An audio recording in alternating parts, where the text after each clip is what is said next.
This is Forever Collector here. We're talking Collectors Anonymous with a big collector today. His name is Pokemon TCG Cheese, better known as Cheese. Yo. And he's a wild collector out east on the East Coast. He's like, X Nitrous Mafia turned Pokemon Mafia. No big deal. He's a super awesome dude. Has one of the craziest museum quality collections. That's what I've been calling it lately, is a museum quality collection, because it's one thing to have it sealed, but to have it sealed in immaculate condition is another thing. And not only to have like the product, but to have the display that came with that product, like you do for a lot of your tins or blisters and stuff like that. So it's pretty fucking wild, and that's why I consider it a museum quality collection, definitely. I appreciate that. I mean, a lot of people, I'm almost like, nobody's like, oh, you're the EX dude, you know what I mean? But like, my collection is mostly EX and XY. I like XY. We can get into that in a bit, but XY holds a special place in my heart. Right. EX has no nostalgia for me. However, it's just so fascinating that I got back into things.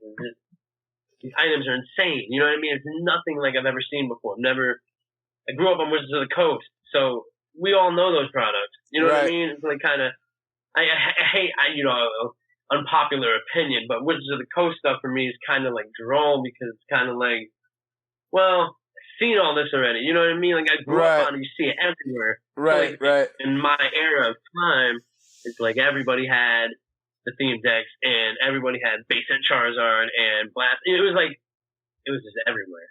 So like the EX thing, when I got back into things, I'm like, I don't know anything about this stuff. You know what I mean? So like, and I was just opening stuff. I was just opening packs. I was shredding packs. It was like, all right, I like this set. You know what I mean? I opened Power Keepers, and I was like, oh, this set is amazing. And I opened Sandstorm, and I was like, this set is the best set ever. And everybody's like, oh, man, you have no idea what else is out there for EX. And then, boom. So, you know what I mean? for people who don't know, Cheese over here, he owns, he's one of my brother-in-arms in the Deoxys Collectors. So, if you can notice, we both have the poster. We're both big collectors of the set. What's interesting enough is that, when you get to a point, it's kind of like owning a first edition base box.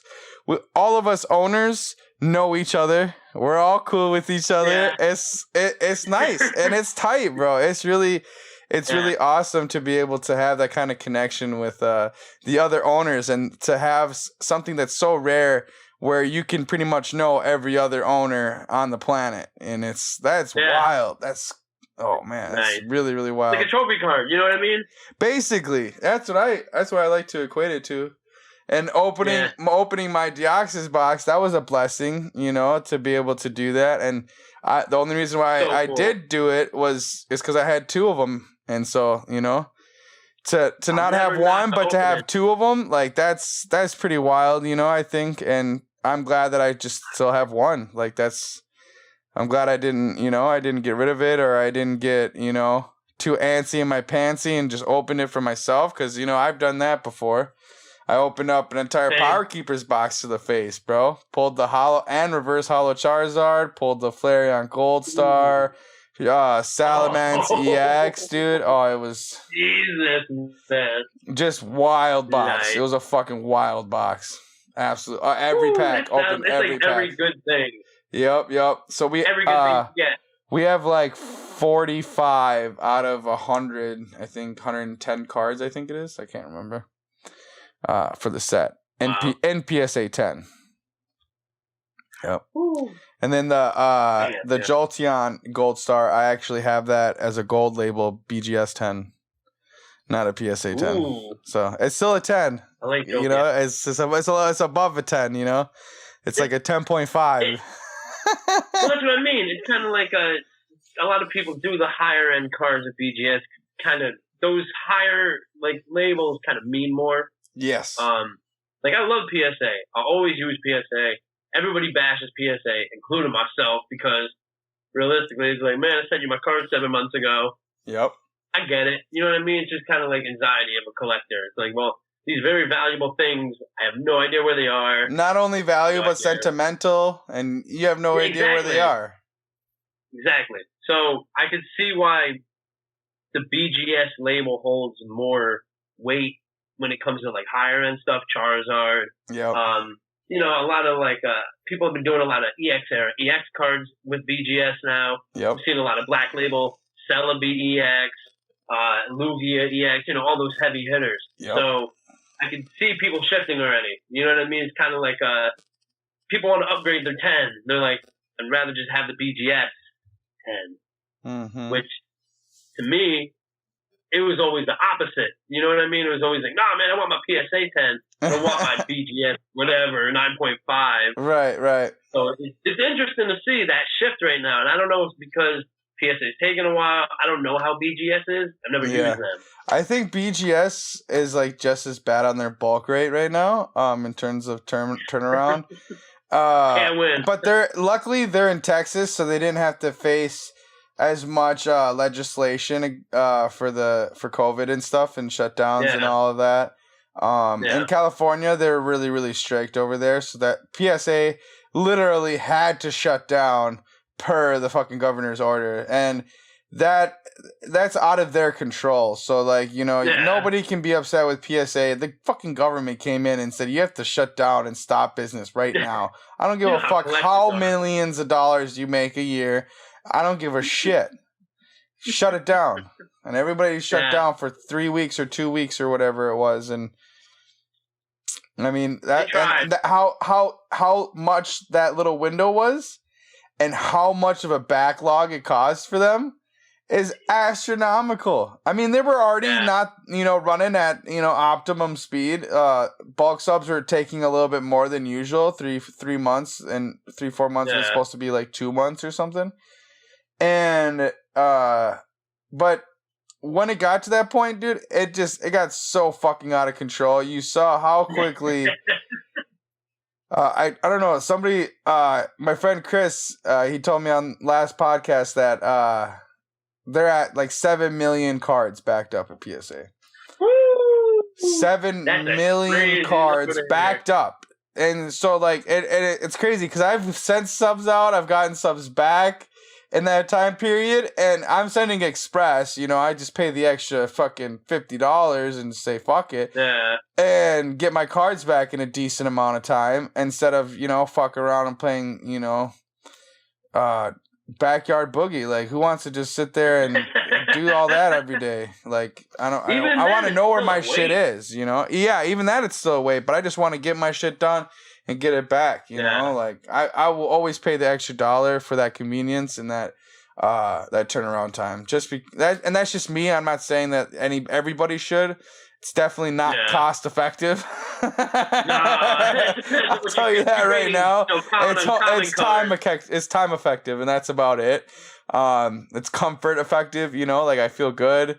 I feel confident in getting my cards back in a decent time, and I feel confident that, you know, I don't know, at least that's just like in my own brain. I feel like PSA would put, you know, a more veteran grader on higher submission services than, you know, a bulk person and like a newbie who's coming into the company. I mean, that's how they do that. I mean, you know what I mean? It's like, hey man, I'm paying you like a G for this card. Yeah. You better have a dude who's like 40 or 50, 50, 60 years old. He's like, I've seen everything, man. I've seen it all. I can tell you the real grade. This is the real grade right here. True. And you would hope. You know, I mean, it would make sense. It would make sense, definitely. And so that's why, you know, I definitely don't waste any time, and I waste the $1 and just say fuck it, because that's worth it. I just did the same thing recently. Yeah. I know I've been sending them out too, like, because I've been trying to get on more of a schedule where I'm sending them out once a week or twice a week, and so, you know, eventually here, you know, come summertime, I'll be getting a submission back every single week from them, and, you know, it just keeps everything coming in. But again, you know. Yeah. I mean, that's what I'm hoping. That's what I'm hoping. You know, I've been trying to do like a submit express and then to regular for the $50 one, and then I was thinking about just putting like a bulk sub 100 cards that need to go out that I don't care about getting back in the next 9-10 months because that's the expectation I got 55 right now. cards there right now. Yeah. Chilling, and I was like, oh man, I sent them in May, and they got there in June, and then they received them in July, and I was like, man, I hope they see these cards this year, and they're still on the PS4. And I was just like, yeah, they could be there for a while. I hope I see them this year. That'd be nice. But but the thing with PSA is, for me, as much as like I like to be like, damn man, I wish they'd hurry up. Even when I first started grading cards a few years ago, they weren't like super crazy busy like this. But I always kind of take everything with a grain of salt, and I'm like, I know I'm not gonna see my cards for a while. Yeah. So I kind of, it's almost like facing music, right? It's just like, well, I know I have to think about not having my cards for a year. I hope it isn't a year, but it may be. You know what I mean? It may be. And so, I don't know. Who knows? But I think that it's good and it's bad. I mean, there's pros and cons to everything. Yeah. I mean, if you would have gotten them back 2 months afterwards, and gotten them back in July or August, when you were supposed to, you would have probably gotten rid of them. Never saw the rise. You would have been you would have been pissed. You would have been absolutely upset.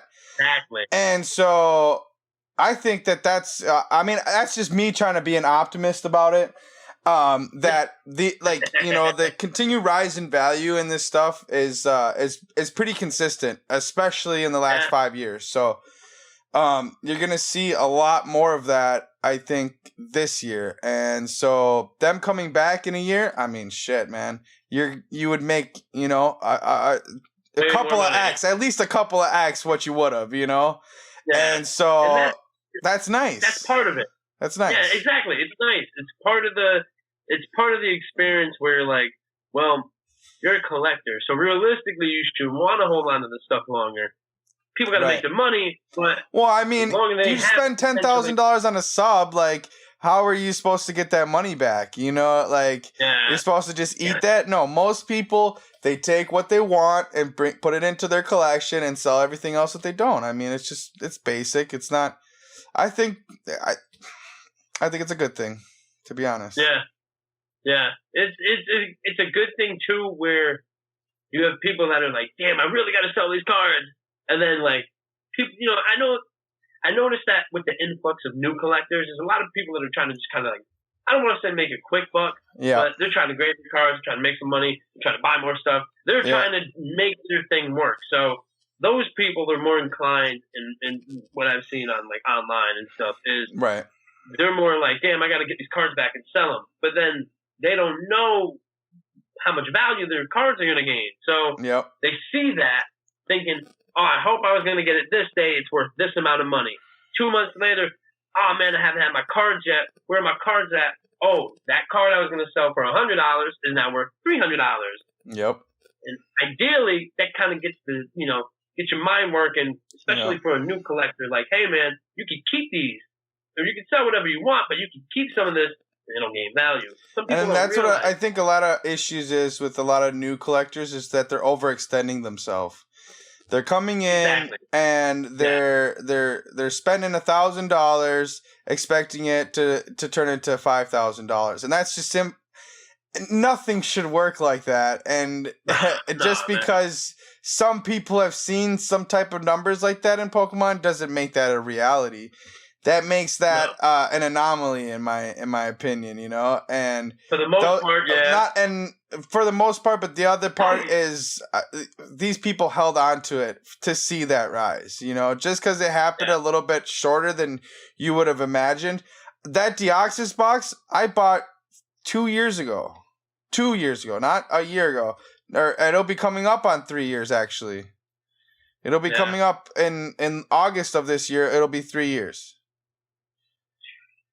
And so when I bought that box, I only had to pay $4,000. It wasn't I mean, $4,000 is still a shit ton of money. Don't get me wrong, but you know, back in 2018, it wasn't a big deal. Yeah, but that's what I mean. We've seen, you know, especially collecting for at least a few years, you've seen it. Like the big rise has been in the past few years. You know what I mean? Yep. And I remember when I saw Crystal Charizard PSA 10 go for $6,000 in 2018. I think it was. That shit plummeted. I bought one for $2,000. I sold it last year, like a little bit of money, but it's not what not what it's going for right now. You know what I mean? So with that, you know, you're like, well, I took that L.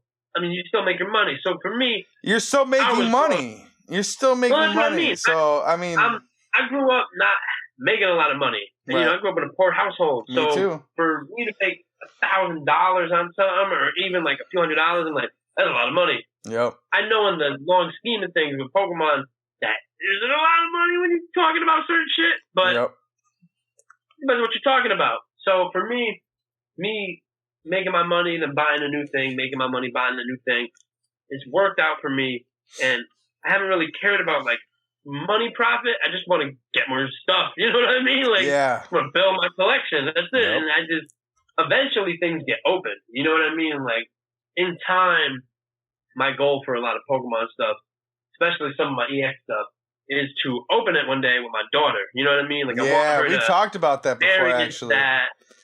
You know what I'm saying? Like start from some of the older stuff and then get into like kind of like take her down the line. Life goes on. Yep. But looking forward to that. You know what I mean? So I do keep a lot of stuff where I know that none of us get to bring this with us. You know what I mean? So something's got to happen. You got to either sell it, you got to open it, you got to give it to somebody, something. Pass it down. For me, a lot of this stuff is going to get passed down and open. Yep. And it's going to be a great time. I can't wait for that. Yeah, dude. It's a pretty, like, I have 6 kids. So my older kids, they're 11 and 10 and 9. And so they're at that age where they can appreciate Pokemon, and I've taught them how to keep the cards nice. I got them binders. They got everything they need. Woo. And it's, there we go. You know, it's something very extremely special, you know, to be able to share something from your childhood with your children. Like that's pretty wild, and not a lot of other people get to do that outside of sports, I would say. You know, like know, like when you thinking about what other multi-generational type of, you know, franchises or media things that, you know, people would grasp onto besides sports, you know.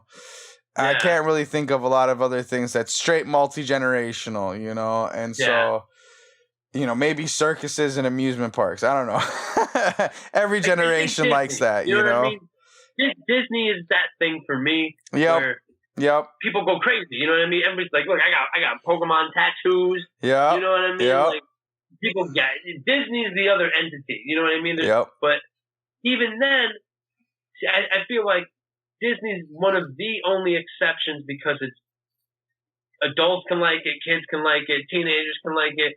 Everything's not like that. You know what I mean? No. Sports, I mean, for me, I don't really watch sports. You know what I mean? I'm not a big sports person. So for me, it's not something that I watch or anything like that. So I don't have to be like, oh man, I hope my daughter's into sports, whatever. Pokemon is kind of like one of those things where she could be 10 years old and I could be 30-something years old. Yep. And she'll be like, I love this. And I can be like, I love this. We both love this. Right, you know exactly. I mean? So that's cool. There's very few franchises, like you said, or anything that you can always continue it where just it's like your whole life. You're always liking it. You know what I mean? I know. I can't wait to be 90 years old with my great grandkids, and they're like, Dad or Granny, Grandpa, look at this card I just pulled. And I'm gonna sit them down and I'll be like, listen here, you don't know shit about Pokemon, okay? I used to sit down with your grandfather, no bigger than you are right now. Oh my God, dude. That's got to be pretty wild, you know? Like, oh, I shared this with because we're the first ones. We're the first ones to be able to pass it down to our children, you know? I mean, like, Gary and, like, those type of guys are a little bit different just because, you know, they were already, you know, big kids at heart, you know? And so it was easy for them to get into it as adults. But for us, it was us. This is our first, you know, generation to really be able to pass it on. So I'm really curious to see, you know, my kids when they have their children, and if they're going to be like, look I used to do this with my dad. We should do this together, you know? Thing, and like, that's really, I think, is cool. That's really wild. I like it a lot. Definitely. But that's what I mean. It's something where it's more than just like collective. Like, a lot of people like, this is my investment thing, and I don't knock those people, but I don't really care for those people. If I'm being honest, you know what I mean. A lot of people don't like that opinion, but everybody's like, oh well, people gotta make their money. Like, that's cool, but I don't really care for that type of person. You know what I mean? Because it's an investment for everybody, but people that truly collect this and they're like, I can appreciate a common card artwork because I just love this thing, you know what I mean? This entity. And it's like, you know, those people where I'm like, it's cool to make your money and make it an investment, but a lot of people really they're more tied to it emotionally, you know what I mean? And money aside, some people don't care about that, you know what I mean? They're just, this thing is special, you know, this episode of this made me think about this. It's a beautiful thing. People connect left and right, whether it's the show, the cards, you know what I'm saying?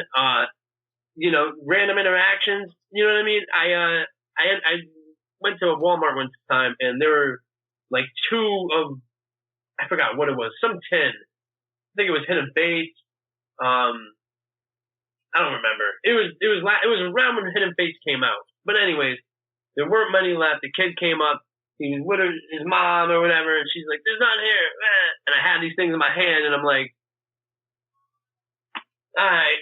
Here you go." You know what I mean? And you just Good. A flipper would never do that. Never. They would never. They'd turn around and walk away. You know what I'm saying? So there's a difference in intention. You know what I'm saying? Yeah. When you're doing the collectible thing for me, and everybody's chilling. You know what I mean? If you're cool, you're cool. You know what I mean? But if you just come into my face like I'm just trying to make some money, and you go, please get away from me. I don't do that. You know what I mean? And so with that, it's more of an emotional thing, and the investment part's really cool. It's nice to see the things that you already like gain this value. So, of course, let's say Pokemon would tank one day. You know, the big question is like, are you happy with what you have? And of course, I can say that. I'm sure you can say that. Of course. And that's how you know people. I also think it's easier for us to say that because we also paid pennies on the market, you know, today. Yeah. So, you know, it's easier for us to say that. But I agree wholeheartedly that, you know, it could fall to nothing, and all I would have lost is, you know, some skin off of my back. That's not a big deal, you know. Like I've gone through worse. I've lost more money. I've borrowed money. Yeah. I've borrowed money to people that I've never talked to ever again, and you know, mid 5 figures. It's just gross, you know, egregious type fucking ownings, and so. You know, I've lost a lot more on on something that I didn't like as much, or someone I didn't like as much, you know. So to lose a bunch of money for something I actually give a shit about, whatever. Yeah. It is what it is, man. Mm-hmm. So it's cool to have this, not to fall back on financially, but just to look at, I think. Yeah, peace, man. Yeah, to have it. You admire your collection, man. And, you know, like the Deoxys box. I know. I always I was thinking about it lately. Wow, look at that Deoxys box here. I have mine here too. We can both put them on screen so everybody can see them. So we're in a different league, you guys. We have club jackets. Everybody go fuck yourselves. No big deal. You can't sit with us. Yeah, you gotta go sit over there. No, Deoxys is like, I don't know. It was a really when I first got back into it. I knew Deoxys a little bit. I didn't know how prolific it was and like the printing numbers and all of the other stuff besides that. And when I got my boxes, it was a big thing for me. Not only because I was the one who was able to get them, but because all of my closest friends at the time were like fucking really pat me on the back, dude. They're like, you know what? I'm fucking jealous of you right now. Like, look at you. You're fucking killing it. And like at the time, you know, like I really, really appreciated it because, you know, when you get a collection goal, that's a good feeling. And it should be. It always should be a good feeling. When you finally get something that you've been after for a while, I don't care if it was for 1 minute or the last 10 years. It feels great to finally get it, you know? And so it's nice. I was really, really happy. And when I got that, I went wild and I started buying packs. I started buying all the store displays like we both have in the backgrounds. And I was really like, I even have the store hangers, the one where it like hangs down. I know, man. And it has a theme one decks. thing I don't have. I have 2 of them. This guy. Yep. I mean, they're a little sun faded because they hung in the store, you know, but whatever. I feel like a lot of times with like this pre-release banner has like holes in it and it's kind of just like really worn. But to me, I love that aspect of an advertisement thing. Depending on what it is, like clings, you can't really save those. So if it's like shitty, you don't want that. But something like this adds that character to it. You know what I mean? Like it's like owning like an old Coca-Cola sign. I think. You know what I'm saying? Yeah. That's what I think. You know, like there's people who are so passionate, like we are, about like Coca-Cola or like AMSOIL, you know, old mechanics and shit. So they like buy like, you know, 80-year-old, 100-year-old signs, you know, the old tin signs and shit, and just hang them up. And dude, store displays, I think. I don't know, man. Like, if you've been watching my Instagram lately, I've been posting a lot of store displays. I've been buying a lot more lately. I know. And so dude, they're fucking gangster. And what's also cool is I can write them off as an advertisement, you know? So, you know, when I hang them up, I'm advertising. And so the purchase I can write off. And that's, fuck, man. Whatever. Cool. I love it. You know whatever. I love displays, Done fucking deal, bro. I will spend money on store displays any day of the fucking week. You show me a store display, I got you, bud. I got you. I do have some things. Yeah, I actually have a few things I haven't hung up yet. I love them, man. I'm a big fan of cling. So, like, I got the gym. The Gym Heroes? Oh, shit, bro. Says Beer a Hero, master of the game. I gotta hang that up. What are you gonna do? Are you gonna put it like on a, you're the Neo Discovery? You son of a bitch. Come on, let's trade for that one. Let's trade for that one at least. I need that one. So I got that. This one's really Look, I need, you know why I need that one? I'll show you why I need that one.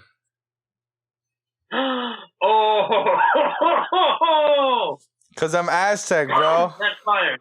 I'm Aztec. So I gotta show you the one that's gonna really blow your mind real quick. This is my best one. He's got a fucking cling store display for Neo Destiny. This guy. Wow. Look at that. That's fucking gangster. Espeon and Jolteon. That's a badass fucking store display. So what are you gonna do? Are you gonna put them on like a clear glass thing, you know, and then just put them in the frame? That's cool. Yeah. Are you gonna do like a white background or like a black background or something? I want to do white. I want to get it to fit.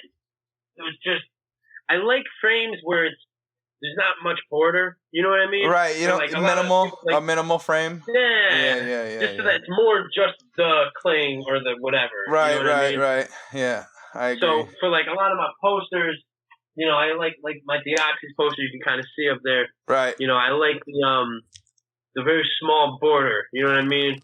And not a lot of people like the border and then the other like mini border inside, like cardboard or whatever, and then in that is whatever they're trying to show off. Right. But I try to get it just a bit snug. I have one other cling somewhere around here in a frame, but my thing is like I just like looking at them and I always get nervous because I'm like, oh man, I don't want to like get a bubble in there and then it just look like shit, and I'm like, this cling is beautiful and I just fucked it up, and it was like, oh man. Dude, so, like, horrifying. For a little while. Yeah.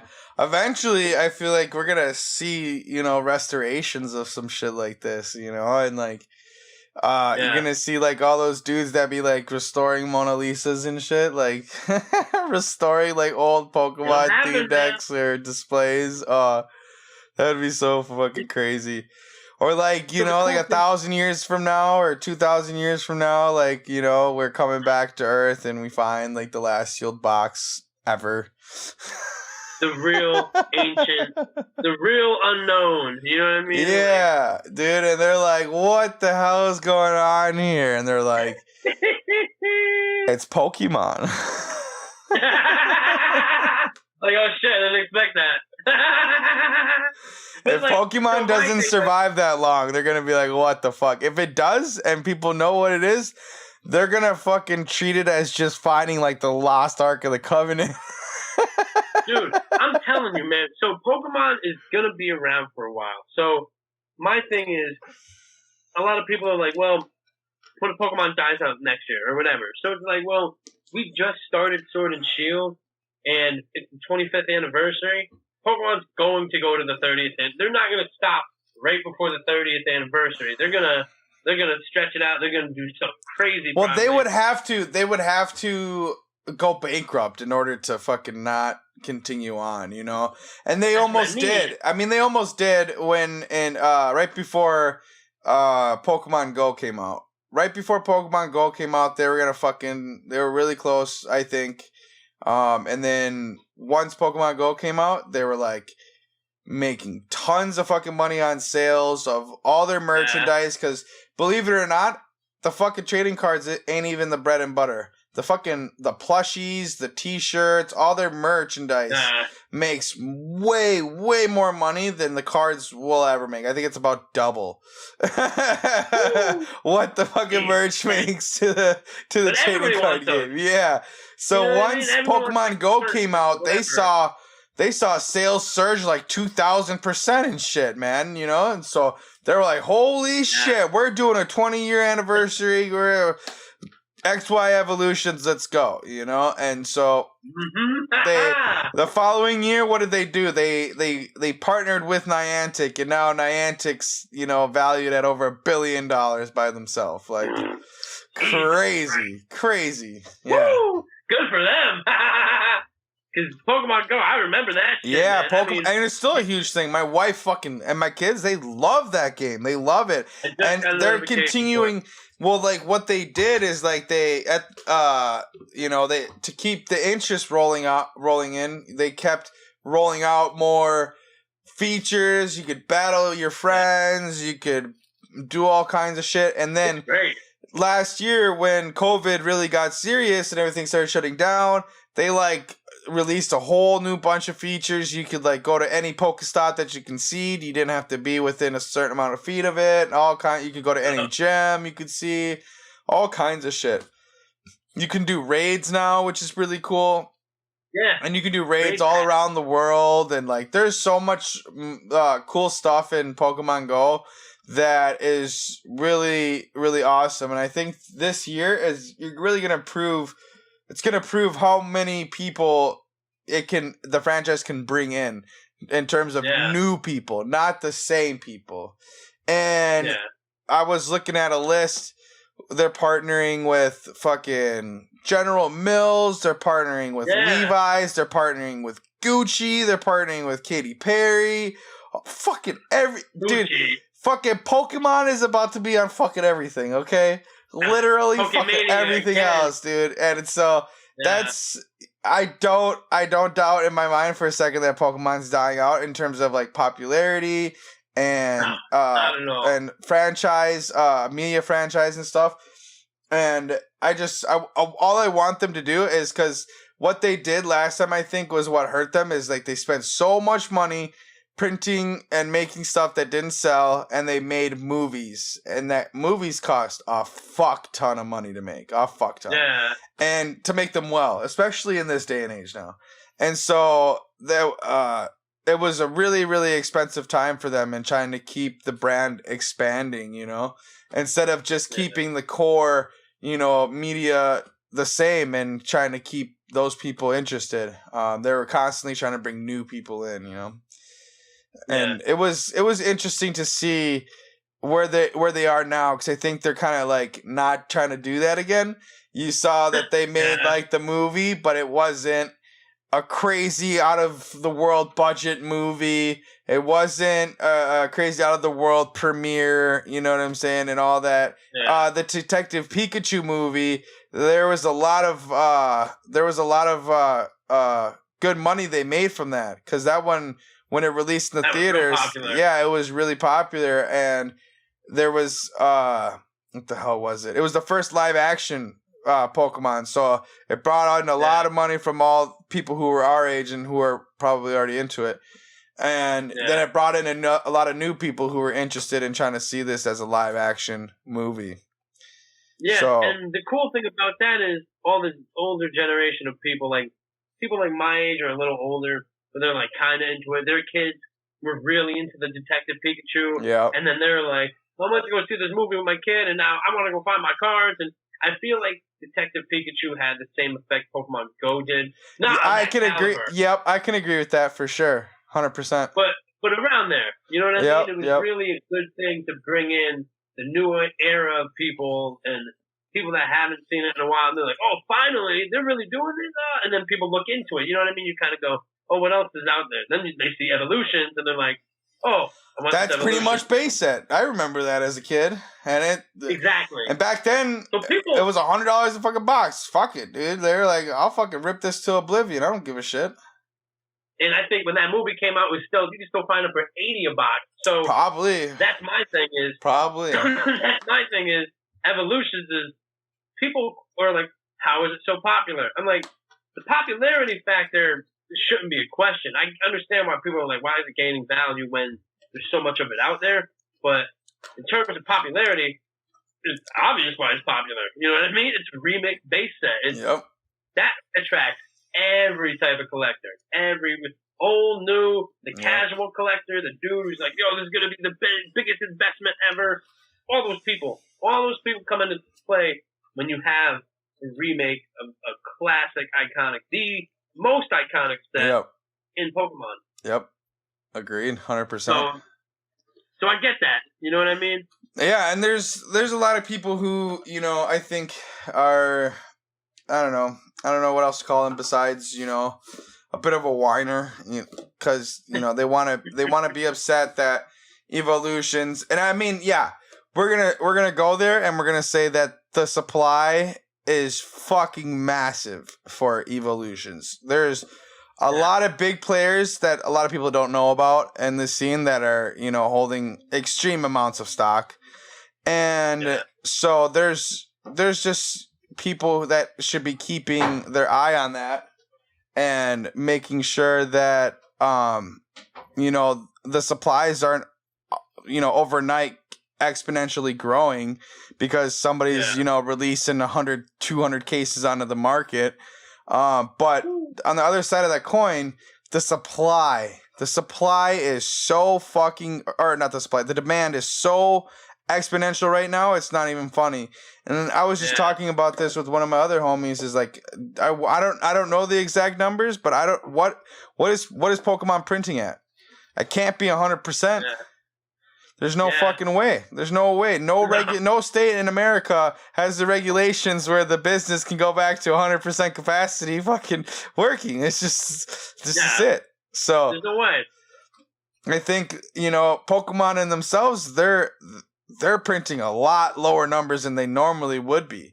And so there's so much that they're trying to do that they can't go backwards and keep printing the same set. You know what I'm saying? Because there's so much, and in 2020 especially, like they fucking saw. I'm sure they saw closures upwards of 50% or more. You know, at certain periods of time, and so, man, the supply can't be that much for the newer sets, and you're seeing that already with Vivid Voltage. Like cases are selling for like $1,500. Like that's insane, and that is never.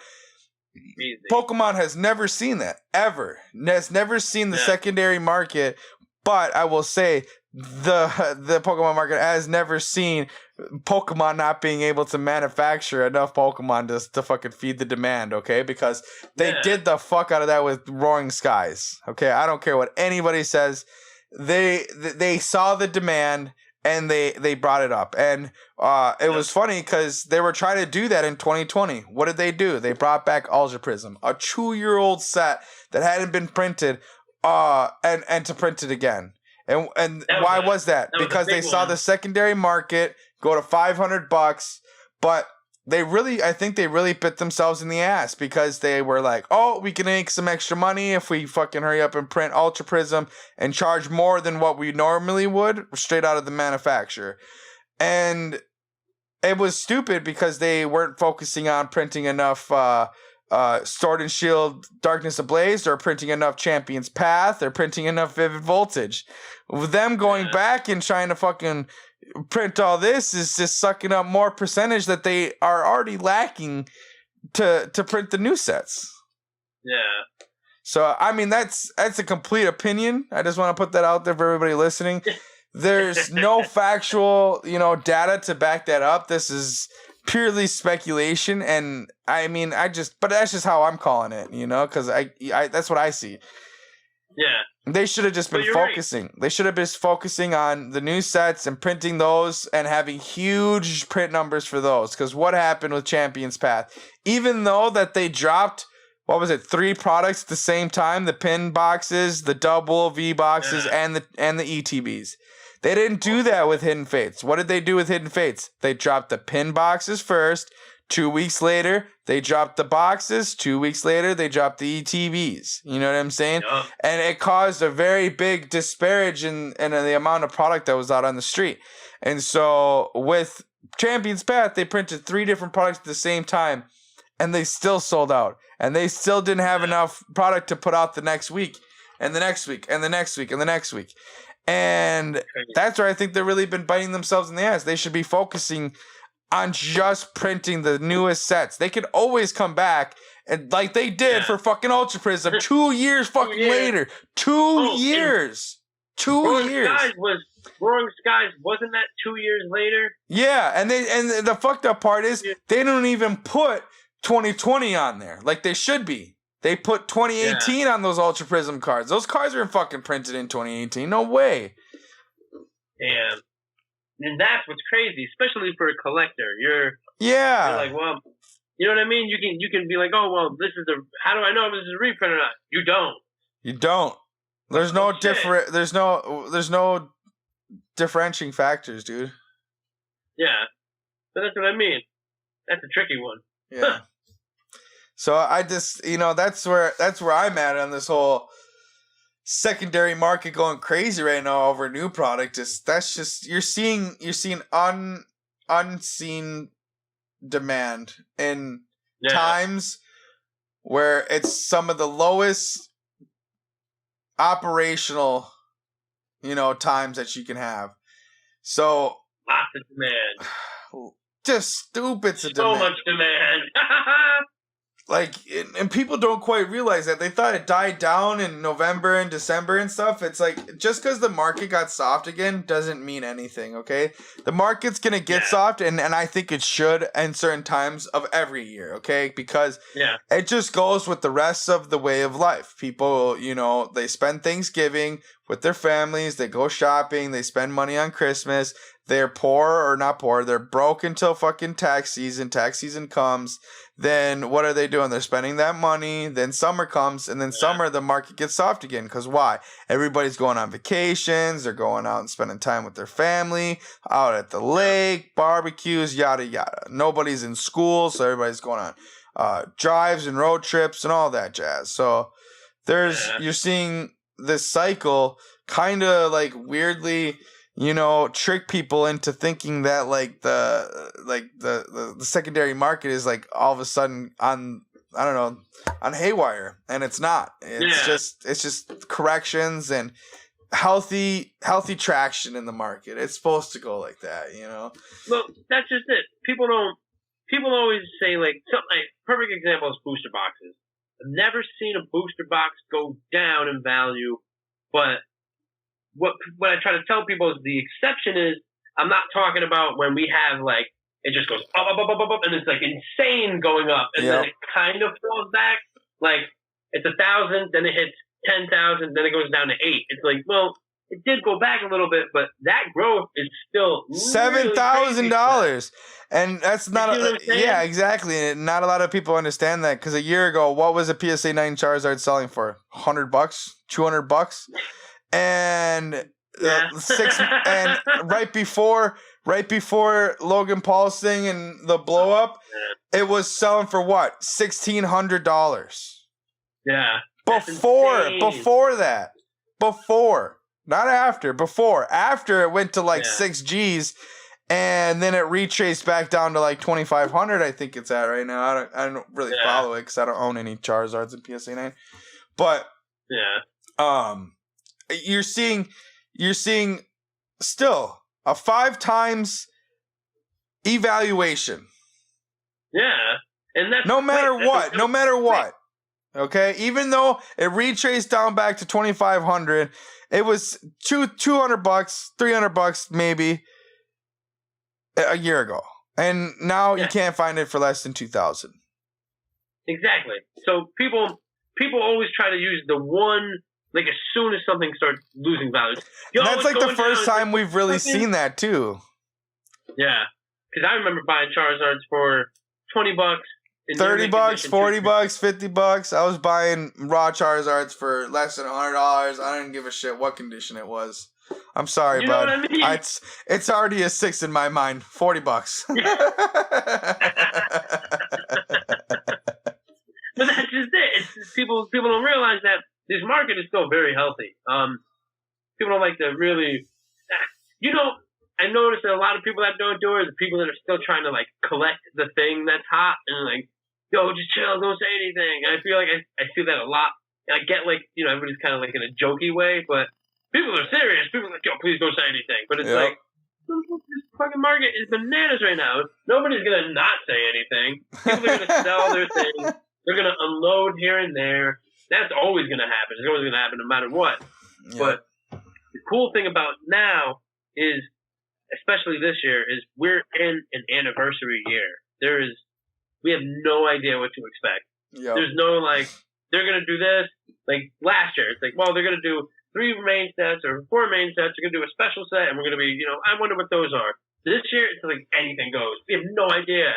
They could do the amount of partnerings that they're doing, dude. Like, if they fucking come out with some jeans with fucking Pikachu or Mewtwo on those bastards, I'll be wearing jeans for the first time in a couple years, bud, okay? No fucking problem. Straight up. Levi's will be in my family again, all right? Straight the fuck up, dude. A lot of people. A lot, dude. I think it's really cool because, like, the products that are going to come out and stuff and the type... Dude, like, I love merchandise. I love a lot of things, like I like socks, pants, or underwear, or robes, and, tapestries and stuff like that of like different arts and stuff like that. And when they're official products from, said company, then fucking A, dude, I'm all about it. And what do they normally make? T-shirts and fucking plushies and cards, like for them to be partnering with some fucking Gucci and North Face, it's like a triple. It's North Face, Gucci, and Pokemon. Like, that's gangster. It's gangster as fuck, dude. Like, they already released it in the Pokemon Go game, so like you can dress your Pokemon Go character in the fucking Gucci North Face fucking Pokemon shit. Yeah. What? It is the most gangster shit, bro. It is so dope. It is so dope. Wow. And that like just came out like 3 weeks ago or a month ago or something. That's so badass, yo. Oh my god. The last like collab thing I got was Adidas collab with Beavis and Butthead. I got the Beavis and Butthead shoes along with the shirt. It's so fire, yo. But the collabs with clothes, especially with Pokemon, like I missed the skateboards. Yeah. Those big dude. I tried to get that fucking skateboard, okay? Because the first round, the only one that was good was the fucking Mew, okay? I'm sorry I don't have any connection to fucking Toxtricity and all these other motherfuckers. It was Mew, all right? And then fucking Pikachu. And I saw this thing, okay? I spent all fucking day, just like I did with the Dangle Arsham Charizard card that I was trying to fucking buy. And I missed them both, bro. I was ready to spend thousands and thousands, and I fucking missed it. I was so... And that's just to goes to show, a diehard collector like myself still cannot get product to save my fucking soul, dude. Like... This shit that's coming out right now, it does not matter who you are. You cannot get this shit straight from the source. You're always having to buy it on the secondary market now, and it's wild. And I don't think that's necessarily a bad thing. Just because, you know, there's always gonna be a portion of I don't care what it is. If it's hot, people are gonna try to take advantage of it. And I'm sorry that it's Pokemon at this moment, but I mean, go with the roll, and I don't think you'll go wrong. Because I'll tell you this right now, I've overpaid many times at that time just to see it double or triple in a year. So fucking whatever. Beautiful. Fucking whatever. Exactly, man. Overpay today, tomorrow, that's a steal of a deal, you know? Like... It depends on what you're buying. For me, I don't think the secondary market is necessarily, you know, a wrong thing, and like scalpers and like botters and stuff like that. Because I still know for a fact, because I have a lot of friends in this community, that a lot of people still got that fucking skateboard straight from the fucking manufacturer. And it breaks my heart, you know? I'm like, fuck, man, I'm over here dick in the wind. I don't know what's going on, you know? And so I feel that pain though, man. I just been, you know, trying to keep up and with these new releases, because this year it's gonna get really fucking wild. We're in January right now. It's gonna be February soon, and we're really gonna see a lot of crazy shit. And there's gonna be drops. There's gonna be drops. Yeah, exactly. It's gonna on the fucking web, dude. Walmart's gonna be wild west. Walmart.com. Oh my god, dude! People's bots are gonna be shooting each other and shit. Oh my god, that's what I mean, though. It's just gonna be chaos. It's gonna be Black Friday every day. Yeah. That's the show. And I don't know. A lot of people are hating on those guys. A lot of people. Those guys are getting a lot of hate, man. But I don't hate them. I mean, I don't do what they do, and I don't ever feel the need to do what they do. But what they do works for them, and that's okay. Yeah, and my thing is, I typically do bash that type of person, like I said, but it's always about intent. So for me, like an exception is like, with COVID, there are a lot of people that don't have work. There are people that are struggling.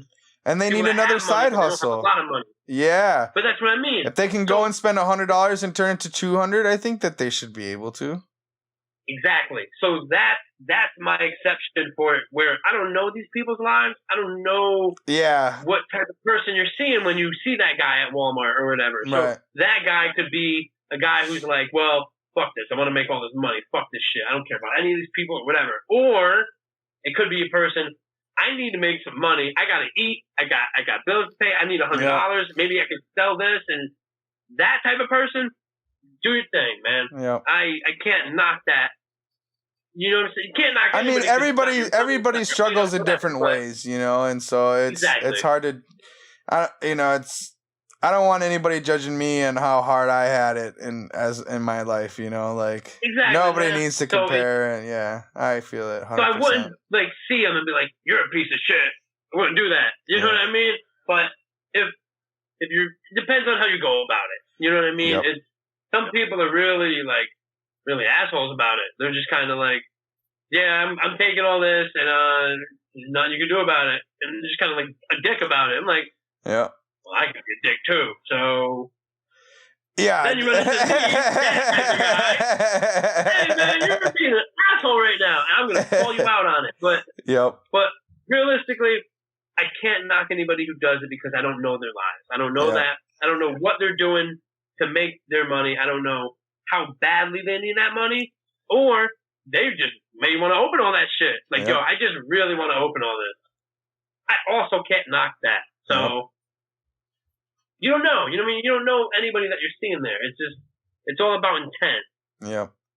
So and for me, I'm not the type of person to always judge somebody harshly because there's so many different types of struggles, and like a lot of people don't understand that there's gonna be people who got it way better than you and way worse off than you, and there's no way of knowing and just looking at somebody in the eyes and being able to tell that, you know, there's just exactly. not. And so I stay out of that, and I just, whatever, fucking, you know, when I go and I find the shelves full, fuck, I got lucky today. I'm clearing them the fuck out and going home and opening all this shit, you know, like I got lucky. Fuck it, it gives a shit, you know, whatever. I don't care. And so, you know, it's not necessarily an issue for me just because I don't have to have this product to the point where I feel the need to pay those certain type of prices online. You know, I'm patient enough to be able to just say, oh, well, I'll just wait for a good deal to come by. And, you know, that's what, and I have Vivid Voltage booster cases, and I was paying like $540, I think, a case. Yeah. And the very next week, they shot up to like $800, $900 a case. Like the next few days, actually, it wasn't even a week. And I just, you know, I got lucky. Like I'm not, you know, over here trying to like hoard product, and I don't. There's a lot of people, you know, that are doing that, but whatever, dude. Like they got the money to do that. Exactly. It's $500 a fucking case, okay? That's not your everyday person that's being able to stop you from being able to buy this at a certain price, all right? These are fucking 100,000-aires, millionaire players that are fucking buying literal pallets of this stuff that are keeping the supply choked. You know what I'm saying? Yeah. Choked like a son of a bitch, especially with Vivid Voltage right now, because the print rate isn't even announced or isn't even supposed to be for like another week or something. And so for like the next week or whatever, the fucking, you know, the market's going to go crazy with volatility because there's a few guys at the top choking that supply. Yeah. It's not your homeboy at the Walmart. I'll tell you that. That guy, that motherfucker ain't doing shit in turn.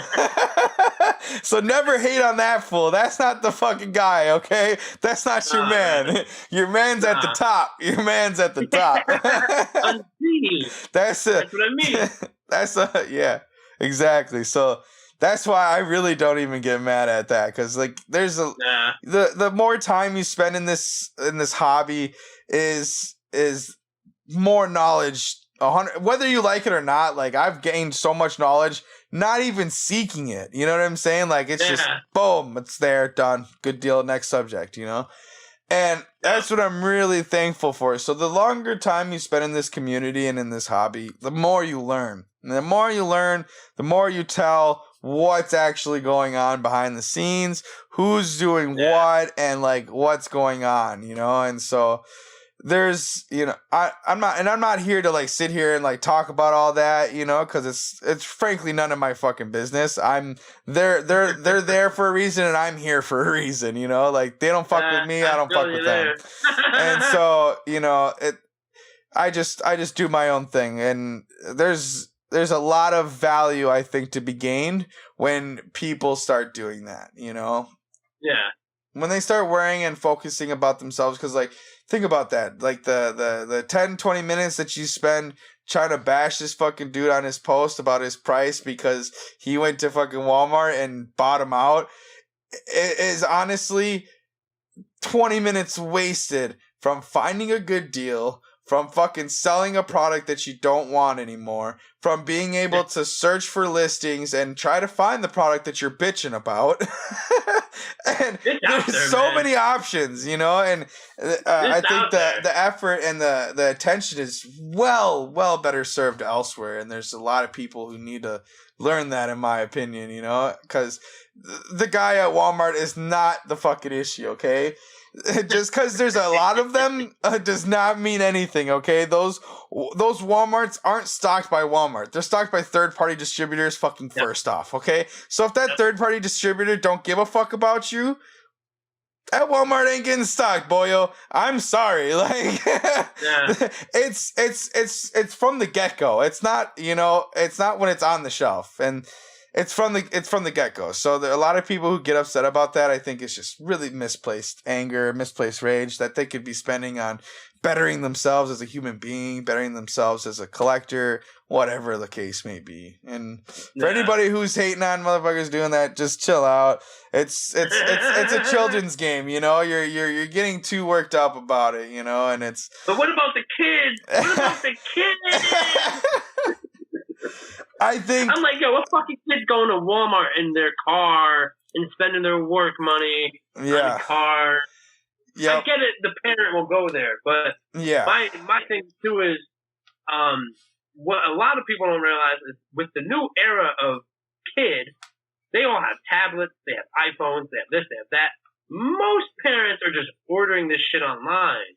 It's like your typical parent isn't even going to Walmart to fucking go look for Pokemon. They're going to Best Buy online or GameStop online and ordering it straight to their fucking house, you know? Or Amazon, because everybody uses Amazon. So exactly. Like, the big thing for me is all my friends who have kids, that's what they do. They just go online and order it. Or they ask me, hey, do you know where online I can order some cards? Yeah. You know, most people don't want to go out because of COVID anyways. So it's like, the only people that are going to these places are collectors or people that want to make money because COVID's out there. You ain't going to find a parent hounding a Walmart with Pokemon cards. More than likely, they're going to say, piss off, kid. Mm-hmm. We'll order them online. You got Pokemon cards at home. Yeah. You good. You know and there's, you know, and I think that, you know, a kid should always be able to go and buy Pokemon off of the shelf. But, I mean, okay, and this Definitely. And when I talk about it like this is my experience. All of my Walmarts, all of my Targets, no fucking products. That third-party distributor fucks everybody in this tri-state area, okay? So I don't give a fuck. That dude, straight from the get-go, the GOAT, that dude's fucking everybody, okay? It's not everybody else. It's not, you know, and there's really no way to do with it. There's nothing you really can do about it besides complain to a manager that the distributor isn't stocking your shelves. And all they're going to do is talk shit to them. And what has the distributor been telling them? In my mind, at least, they've been saying, it's a fucking pandemic, brother. What do you want me to have? 10 times the product I normally do? Like, you're fucking crazy. But that's the answer people want. They want that answer. They want that, oh, I'll bring you some tomorrow. No problem. I got you. It's like, nobody has control over that. I mean, the PS5 is probably the best example of what COVID has done. Yeah. Sony and Microsoft, every single other console release on the fucking planet since fucking consoles have been coming out have been overstocked on the shelves for Black Friday. And I mean every single one. This is the first time that a console was going for double on the secondary market because the supply was so choked out from COVID. That's crazy.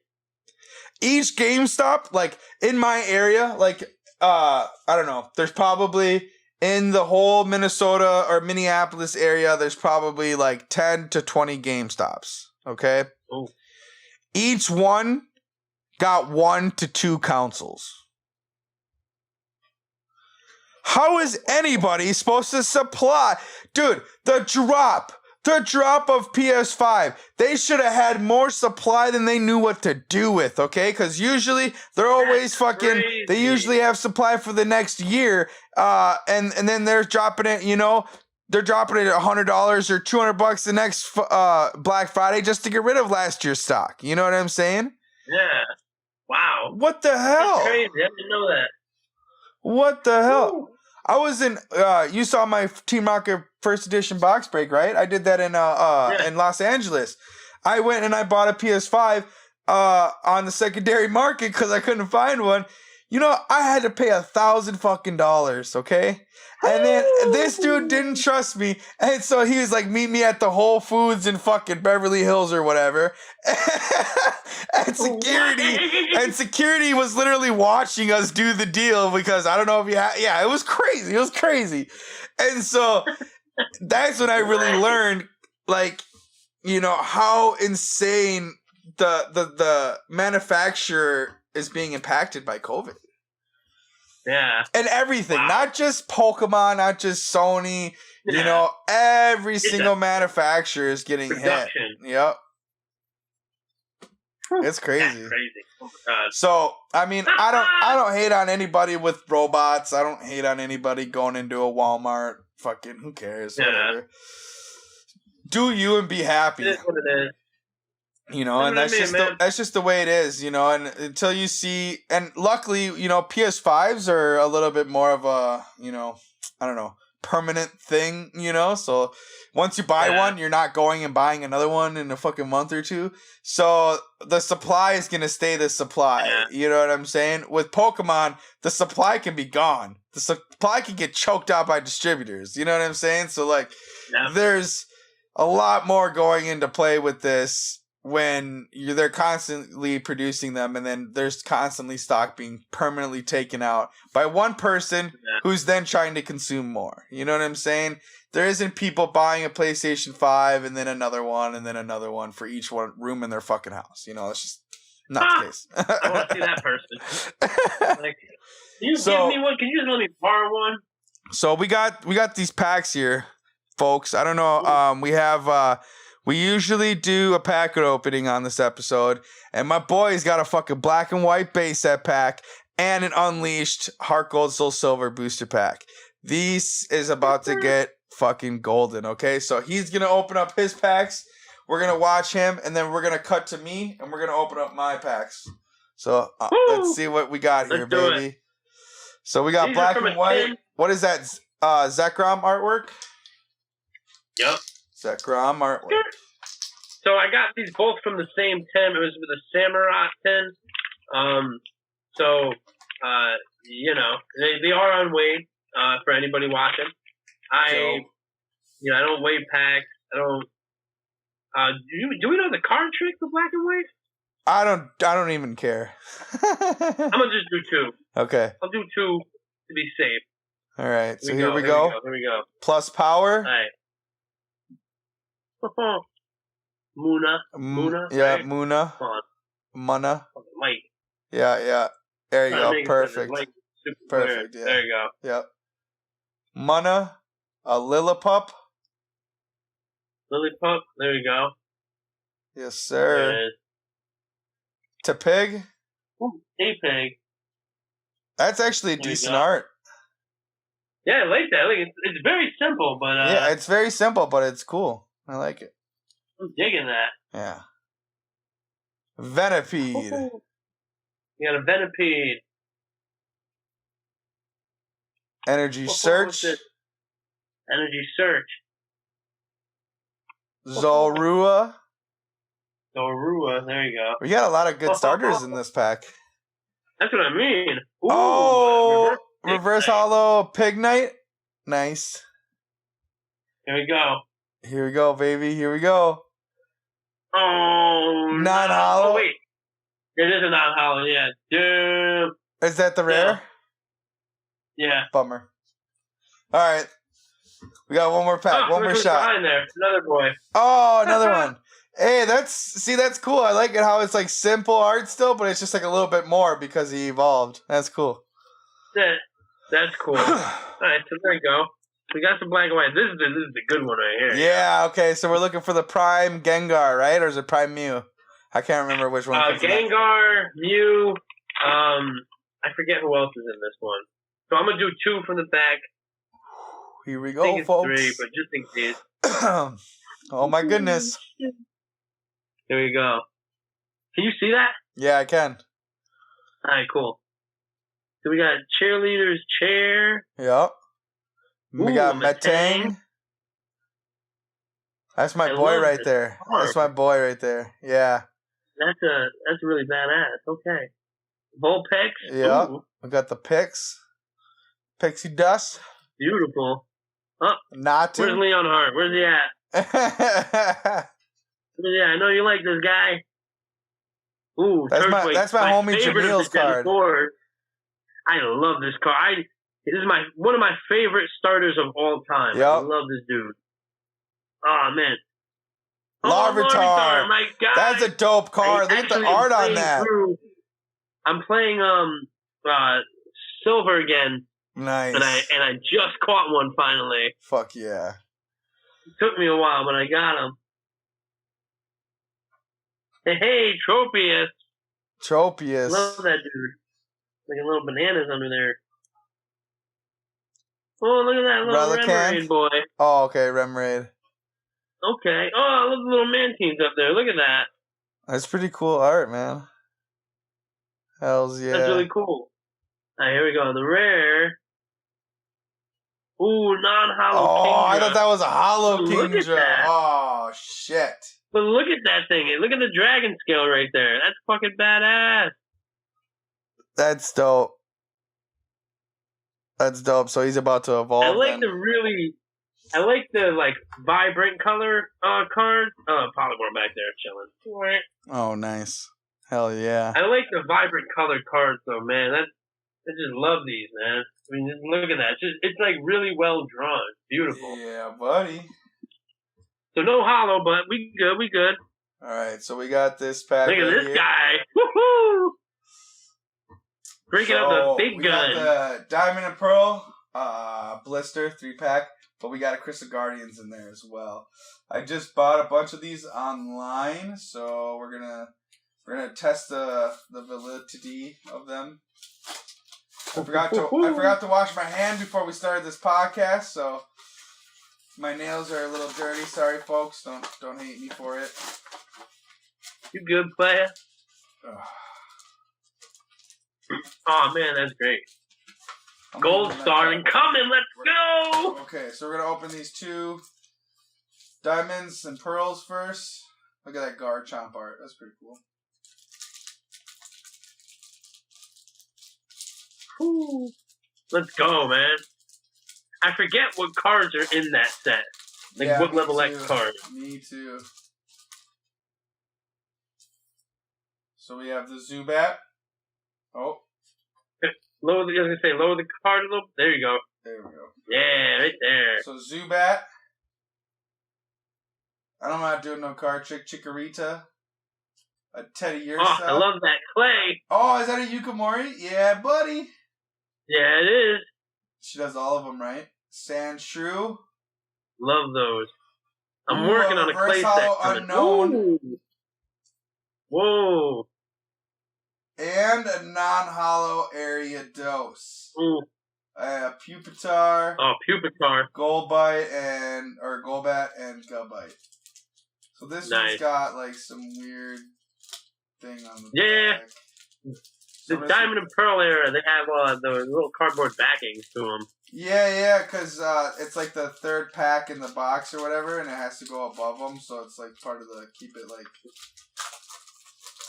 good time though.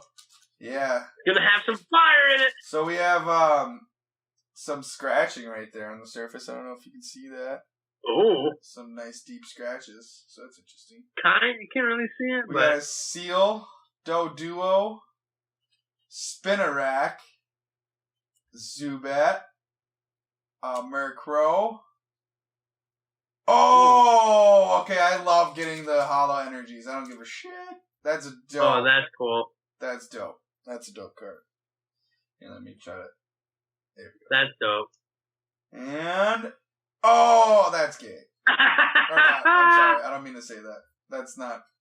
It's not what I was looking for. Definitely not what I was looking for. Oh my god. They gave you the double. Sorry, I didn't mean to say that word in that way. I don't try to offend anybody. They gave you the double Jones. Yeah, they did. They fucked me. They fucked me good. So we have now the Crystal Guardians. Let's go. Alright, so we're looking for the reverse hollow Charizard and the Mew EX. Blastoise. Let's go. Charmander, Alakazam Gold Star. I will be happy with. Look at that. That's an Arita. It's a beautiful fucking Charmander. Beautiful card, man. A Numel.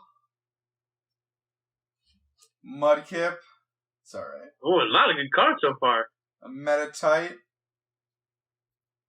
Krabby. Oh my god. Krabby. I'm so nervous. Reverse Hollow Windstorm. Ooh. That looks really pretty. Wow, that background's really, really bananas there. And a non-hollow Blastoise. Oh, but it's still a Blastoise. Oh. Hell yeah. Bummer. We both struck out. Eh? You did. Hey, man, non-hollow, but it's still a Blastoise. I love that card. Yeah. The Charizard, too, or the Charmander, too, man. Yeah.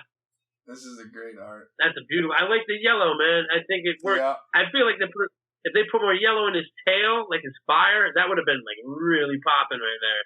Yeah, I agree with you. It's a wonderful, wonderful piece for sure. I want the reverse hollows. And it's an Arena too, so that would be cool if you found one and you got the 1010 on it. Oh, that'd be gangster. Oh man, the unknown. That's cool, but man, double energy. Struck out, big time. And then Which wild though. At least you knew they were unweighed packs, so that's why I never feel bad if I don't pull something out of like a blister or something. It's like, well, I mean, that was me being unlucky. That's what I mean. It wasn't like somebody with ill intent. Like, wasn't meant to be. Yeah. Sir. Let's switch this back over to this over here. And then we'll get this. Oh, wrong one. There we go. Surprise, motherfucker. Surprise, motherfucker. Yeah, bro. That's just been what I've thinking about lately is like a lot of the products that are going to be coming out. I'm hoping to try to pick up some. Very, very hopeful for the attention, I should say, that's been on Pokemon lately. Hopefully we see some exciting box breaks in the future. Hopefully somebody else will have. Let's go! I want to see somebody else has got to have some balls to open up a Deoxys box. Okay, I can't be the only one in the community. I can't be the only one. Okay. Somebody's gonna do it, man. I fucking really hope so. Like that would, because it's like when I host box breaks, I don't participate. Like I don't. It's a bad look. First of all, okay, and second of all, I would hate to pull the top card and then everybody else be like, "What the fuck," And I would hate for that to happen, so I don't even risk it, And so, I've never been able to be a part of a Deoxys box break. Nope. I've had the pleasure of hosting one and being that guy, and it was an amazing blessing, and I'm thankful for it every day. Now I just want to be on the other end of it, and I want to be able to buy some box fresh fucking Deoxys packs. Like the opportunity is just so slim that it's unfair, almost in a way that we won't see these kind of breaks happen very often, if ever again. Yeah. That's going to be fun, if it happens. You know what I mean? I can only imagine. With EX, I mean, it's only going to get more and more expensive. The box break, I don't really see EX box And the breaks anymore, rarities too, like I think the rarities on those cards are gonna get even more recognition, and they're gonna I start. hope so, man. They're beautiful cards. Oh yeah, and Lots of little pops. think about it though. Like you can pull 2 crystals in a box, you can pull 2 shinings in a box. Like you can pull 1 gold star out of 2 boxes. Like complete fucking opposite of the spectrum. And when you look at the other big cards that have existed in the TCG, level X, I don't really know, but I think it's kind of on par with gold 2 or star. 3 a box. It's 2 or 3 a box. Oh shit! I thought it was only. You're supposed to get 2 a box. Okay, so it's more on the level with Crystal and Shining. So yeah, Gold Star is still way above that, you know, and so exactly, man. Yeah, it's the hardest. Like I want to say, like crazy chase card because even Skyridge, you get 2 crystals a box. You get 2 Shining. crystals, and you can get the reverse hollow Crystal Charizard. You can't get no reverse Gold Star. Yeah. Yeah. So I mean, 1 shot. Yeah. Yeah, 1 shot. I mean, it's like a half a shot if you're asking. Well, yeah, exactly. You go buy a whole box and it's nothing. And yeah. You're gonna be batting with a fucking tennis racket, bud. Okay. You do not have the right tools to be able to comprehend what's going on here. Mm-mm. I'm up to bat with my hunk of salmon, and we're gonna hit a homer. Well, it's been an amazing hour and some odd minutes. I think we should cut it there, and then we can have you back on in the future because it's been a hell of a conversation. Sir. It's very awesome to have the homies, because it's so easy to click with your homies on this type of stuff. So thank you, everybody. This has been Forever Collector and Pokemon TCG Cheese. And we're coming at you, Collectors Anonymous. You have a good night. Make sure you like, share, and subscribe. And we will see you in the future. Have a good night.